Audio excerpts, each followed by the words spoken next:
저는 어릴 때 아버님께서 새살림 차려 나가셨다고 듣기만 했어요. 시어머니 혼자서 키운 외아들입니다. 저희 아버지는 제가 어릴 때 돌아가셨고, 저도 외동이라서 별반 다를 바 없어요. 몸이 평소에도 많이 약하셨던 저희 어머니 혼자 저를 키우기에는 많이 힘드셔서 친척들 도움을 많이 받기는 했지만요. 아무튼 2년간 연애해오면서 남편하고는 의견 다툼 한 번 한 적이 없었는데, 결혼 준비하면서 신혼집을 구할 때 충돌이 한 번 있던 적이 있어요. 신혼집을 어디로 구하겠냐는 이야기를 하다가요. 양가 어머님들 전부 다 서울에 살고 계시고, 저희도 서울에 자리를 잡을 계획이었습니다. 그런데 남편이 홀어머니 걱정된다고 말하며 신혼집을 시댁과 바로 붙어 있는 곳에 구하자고 제안을 해왔어요. 자식이 부모 걱정하는 건 당연한 일이지요. 하지만 평소에도 몸이 약하고 잔병치레 많은 친정엄마가 걱정되는 건 저도 매한가지였으니까요. 신혼집은 형편 닿는 곳으로 아무데나 상관이 없었는데 무작정 시댁 근처에 집을 구하자고 하는 말이 조금 서운했어요. 그래서 저도 고집을 부렸습니다. 서로 반발짝씩 양보해서 시댁과 친정 그 중간 어디쯤에 신혼집을 구하기로 최종 합의를 봤어요. 집값 문제 때문에 굳이 따지자면 시댁에서 조금 더 가까운 위치이기는 했지만 차로 운전했을 때 거리가 5분 정도 차이가 날 뿐이기 때문에 그게 크게 문제가 되지는 않았어요. 시어머니도 혼자서 아들 키우셨으니 저나 친정엄마가 겪어온 삶을 충분히 이해해 주셨고 저한테도 참 잘해 주셨어요. 고부 갈등은 따로 없었는데 결혼하고 나서는 오히려 남편과 잦은 마찰이 생기게 되었어요.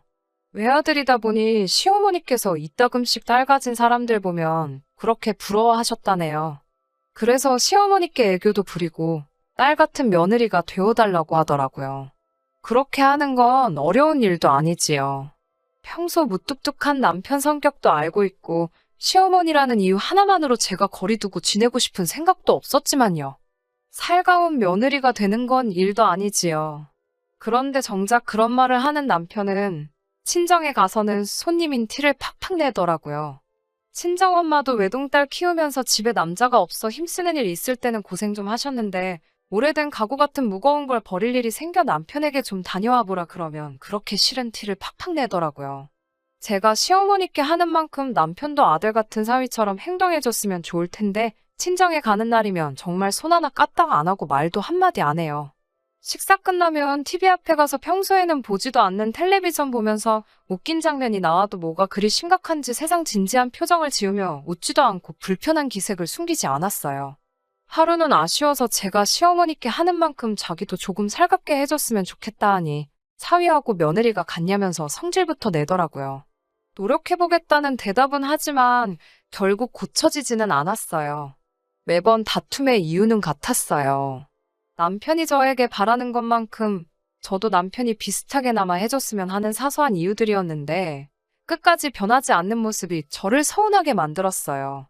저희 둘 사이에는 아직 아이가 없어요.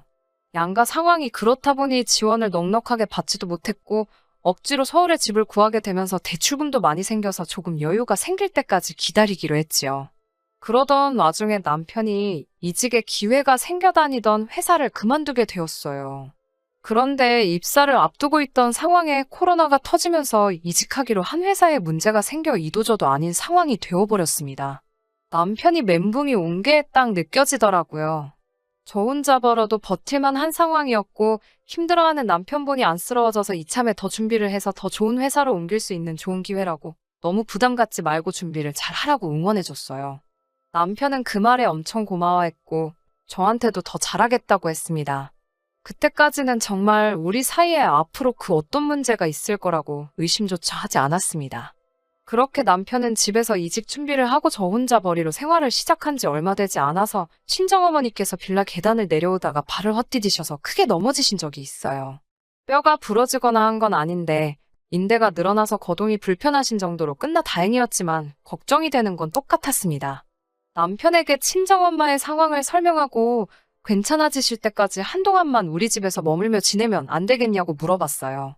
남편은 그건 좀 어렵겠다며 반대를 하더라고요. 친정이 멀리 있는 것도 아닌데 그렇게까지 해야 하냐면서요. 정확한 이유는 제가 퇴근하고 돌아올 때까지 집에서 장모님과 둘이서 어색한 시간을 견디기 힘들다고 하는 뜻이었어요. 전 그게 불편하면 집에 있는 동안 일주일에 두어 번 정도라도 찾아뵈서 필요한 것도 좀 사다 드리고 했으면 좋겠다고 부탁을 했어요. 남편이 그렇게 해주는 동안도 주말에 친정어머니 찾아뵈서 도와드리고 싶은 마음은 굴뚝 같았지만 너무 장모님만 챙기는 것 같다고 생각하는 남편을 위해 주말에는 시어머니하고 시간을 보내야 했어요. 다행히 어머니 다리 상태가 생각보다 금방 나아지셔서 아직 절뚝거리시기는 했지만 혼자서도 어지간한 것들 다 하실 수 있다고 사위가 그동안 고생이 참 많았다고 하시더라고요. 남편에게 그래도 집에 있는 동안은 가끔씩 찾아뵙고 해달라고 했더니 그 나이 때 안 아픈 어르신들이 어디 있냐고 하면서 장모님이 괜찮다는데 유난 좀 떨지 말라고 하더라고요. 그 이후로 가끔씩 저희 어머니가 다리 한쪽이 저리다고 전화를 몇 번 하신 적이 있어요.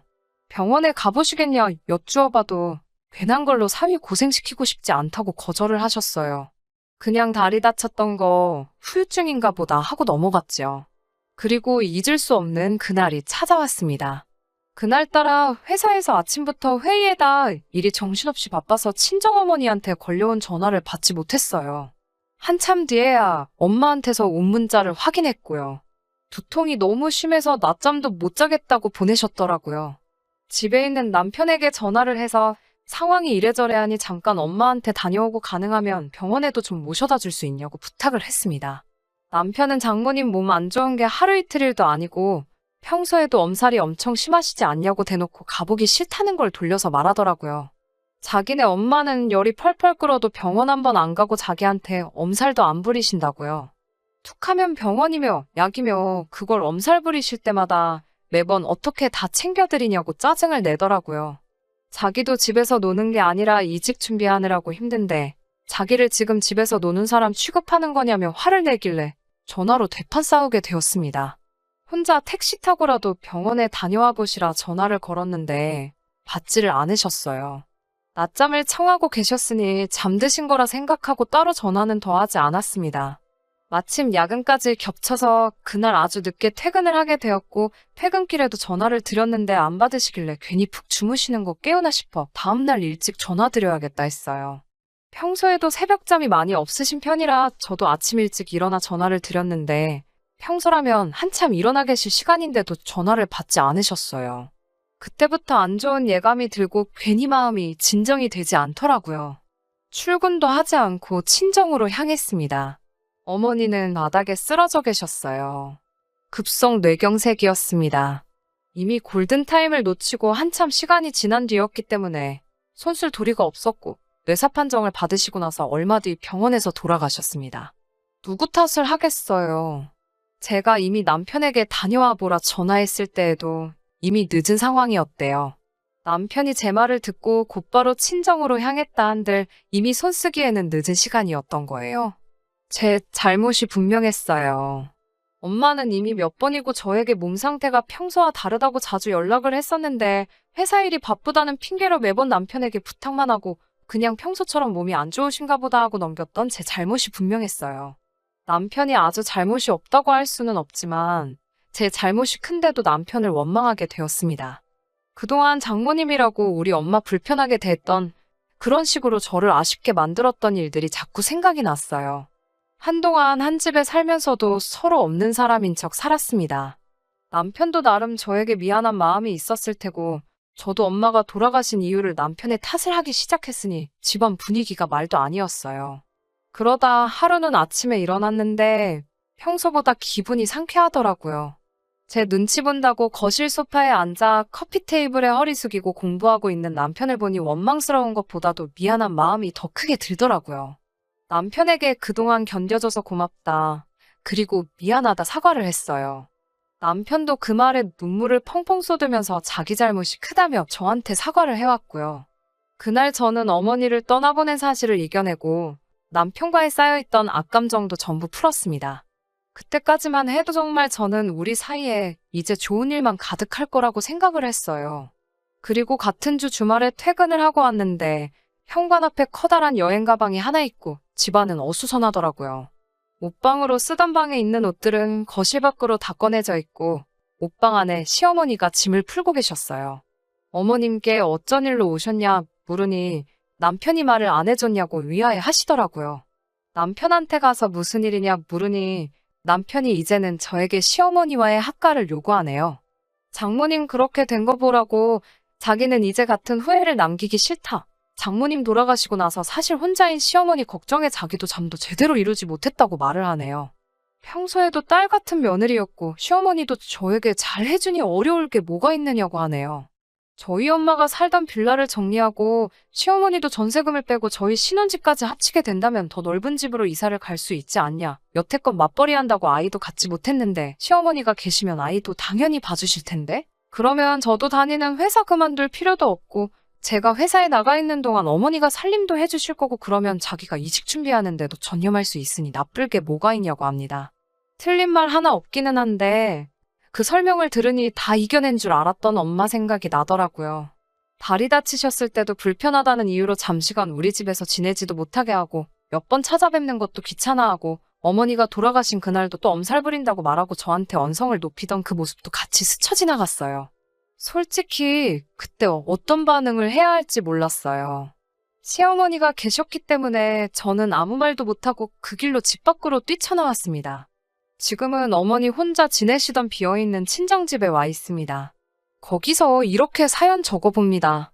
산 사람은 살아야지라는 말도 알지만 그렇지만 끝내 다 이겨낸 줄 알았던 돌아가신 어머니 생각과 어머니 돌아가실 때에도 한 번도 생각해본 적 없는 그동안 저를 서운하게 만들었던 남편의 모습이 생각나 끝내 저를 이기적인 사람으로 만드네요. 시어머니는 대체 무슨 일이냐고 연락이 오는데 자기가 불편해서 그런 거면 나중에 다시 오겠다 말씀하십니다. 후기라고 할 것까지는 없지만 사연 보냈던 게 생각나서 제 근황이 남아 이렇게 한번 보내봅니다. 돌아갈까도 몇 번이나 생각했지만 남편하고는 결국 이혼하기로 결정했습니다. 저는 시어머니가 합가하겠다고 돌아온 그날부터 어머니 혼자 지내시던 친정으로 옮겨 거기서 생활하고 있었어요. 몇 달이나 집이 비워져 있었으니 먼지투성이더라고요. 집 정리를 하다가 냉장고를 열었는데 돼지고기가 한가득 꽁꽁 얼려져 있더라고요. 사위가 좋아한다고 항상 저희가 올 때마다 돼지고기로 음식을 해주셨거든요. 평소에도 장모님이라 불편하다고 거리두던 남편이 뭐가 그렇게 이뻤는지 저는 냄새나서 먹지도 않는 돼지고기를 냉동실이 가득 차도록 얼려두셨네요. 거동이 불편하셔서 매번 올 때마다 사오실 수 없으니 미리 잔뜩 사다가 얼려놓으셨던 거예요. 저한테는 딸 같은 며느리가 되어달라 요구하면서도 정작 본인은 장모님은 불편하다고 거리를 두던 게 자꾸 생각이 났어요. 같이 사는 게 문제가 될 건 없지만 그렇게 하면 제가 평생 어머니가 돌아가신 일을 이겨내지 못하고 남편을 원망하며 살게 될 것 같다는 생각이 들었어요. 그래서 몇 날 며칠을 고민하다가 이혼을 하기로 최종 합의를 보았습니다. 시어머니는 혹시 이 결정이 본인의 합가 때문에 그런 거냐고 하시면서 자기는 혼자 살아도 문제 없다고 저를 말리셨어요. 하지만 이제는 더 이상 합가의 문제가 아니었어요. 마음속 깊이 아직도 남편을 원망하고 있는 제 자신이 문제였던 거예요. 언젠가는 이겨낼 날도 올 것이고 이 결정을 후회할 날이 오기도 하겠죠. 하지만 합가를 하던 하지 않았던 간에 홀어머니 가지고 있는 똑같은 상황에서도 자기 엄마만 챙기고 우리 엄마는 등한시했던 남편과 계속해서 가정을 이루었다면 이 결정은 시간 문제이지 언젠가는 비슷한 다른 이유로 같은 일이 생길 것이 눈에 보여서 결국에는 이혼을 결심하게 되었습니다. 사연 끝까지 들어주시고 후기 기다려주신 분들께 감사의 말씀을 드리겠습니다. 돌아가신 우리 어머니 명복을 빌어주시고 제 앞길에도 좋은 일이 있기를 기도해주세요. 이만 저의 사연은 여기서 마치도록 하겠습니다.